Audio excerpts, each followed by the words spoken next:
5-year run, Randy Bachman and Fred Turner as leaders of BTO was nothing short of astounding, which few bands could ever achieve, Canadian or not.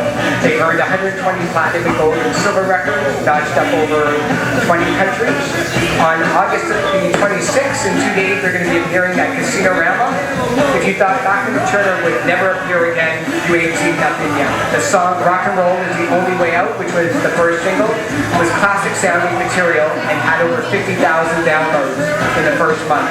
This summer, they played at the Sweden Rock Festival in Sweden in front of 40,000 people. They played at the High Voltage Festival in London, England in front of 25,000 people. And in Washington, D.C., they played at the famous Wolf Trap. The world is opening up again for the architects of Canadian rock and roll. Ladies and gentlemen, Randy Bachman and Fred Turner. Yes.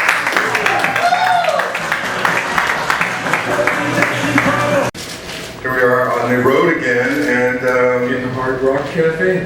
Hard Rock Cafe. We're happy to be here.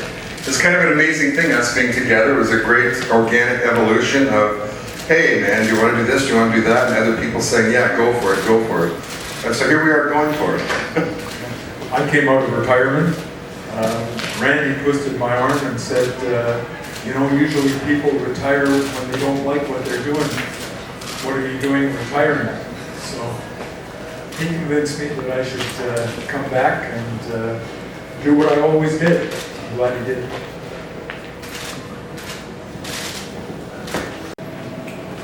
It was a great crowd. They seemed to know all the old songs. Album cuts, such like. So it was a great show. There were great acts. Aerosmith was on. They were wonderful. Guns N' Roses. They were great. It was just a good experience, and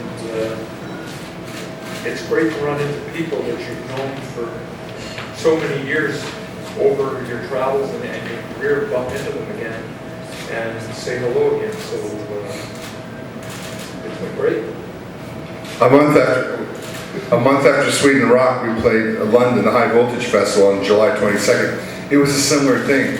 We're there with Emerson, Lake and Palmer, ZZ Top, guys we've known since the 70s. They're all back and rocking. We're back and rocking.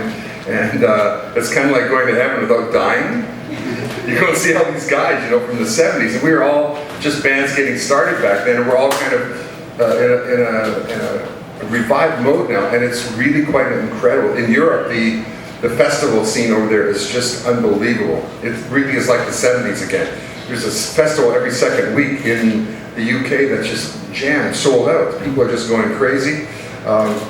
When we did Sweden Rock, I mean, I played together with Fred on stage, and the first thing looming was Sweden Rock, and wow, we need a couple of warm-ups. So the comfort zone of doing, you know, rehearsing in Winnipeg and playing a little club there was like really a nice comforting thing. And then we came to Toronto. We played the Empire Theatre out in Belleville. Is that where it is? Yeah. Or Bellevue. And that was another warm-up. We went to London and paid another warm-up at the place called the Relentless Garage. And then we had 3 warm-ups in front of 300 or 400 people, just to make sure we had the glue and the vibe on stage. And then bam, walked up to Sweden Rock to, I don't know, 38,000 people or something, and it was amazing. When he started Not Fragile, that little bass riff, and to have everybody like cheer and clap and hit it on beat, it was like, wow, they know all these songs, and it was pretty amazing. And London was very similar. We did that a month later. So we were pretty surprised, and the fans are out there. We had fans come to London to the Relentless Garage who came from Russia, Denmark, Poland, Edinburgh, Scotland, Liverpool. These are guys kind of our age with t-shirts that said BTO. And I said, where'd you get that shirt? It looks brand new. He said, I bought it at your tour here in 1976. And he hadn't worn it since we came back, which was last month. So there are some real diehard fans there. It's a great experience. We're having a great time.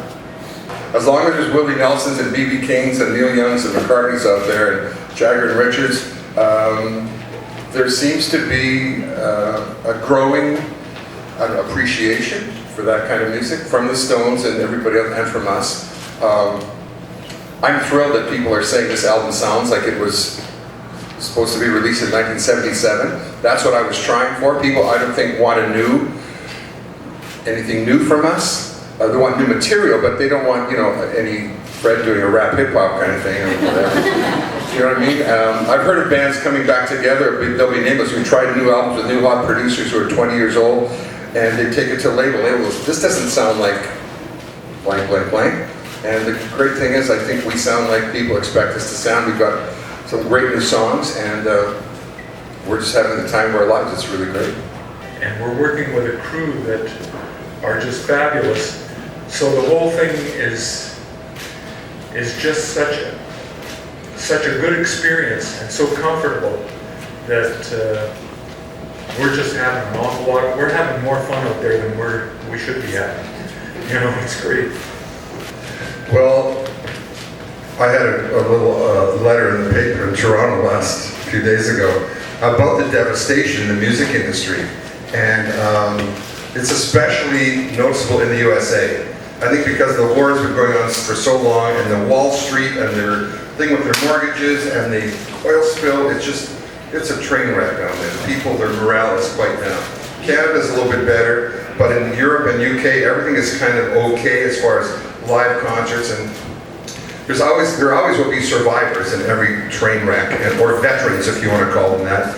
And I feel very fortunate in this album coming out. We've got, you know, a survivor in England who's got a record label who wants to put this out. And we have E1 in Canada. And amidst all the stuff that's going on, there are guys who want to work with us and are fighting against all odds, really. I mean, this is totally against all odds. I mean, do we think we can get any airplay? I don't know. It almost doesn't matter. We're doing what we were born to do. We just do it. I hope somebody out there likes it and buys the record and comes to see us, and we all have a good time amidst all the turmoil that the world is in. And that's what music is, anyways. It's an escape for a moment or a few seconds. So we're in it for the long haul. Can I say that? So Ray, so is there a tour, a larger tour next year? What's your plan for touring next year? We've already got, well, we're just kind of announcing the album's coming out. We just saw it for the first time now. And it's coming out in vinyl in some country. That's going to be a thrill. And so we're going to London in maybe October to do kind of a release party. We're going to the States to do one in September in LA, New York.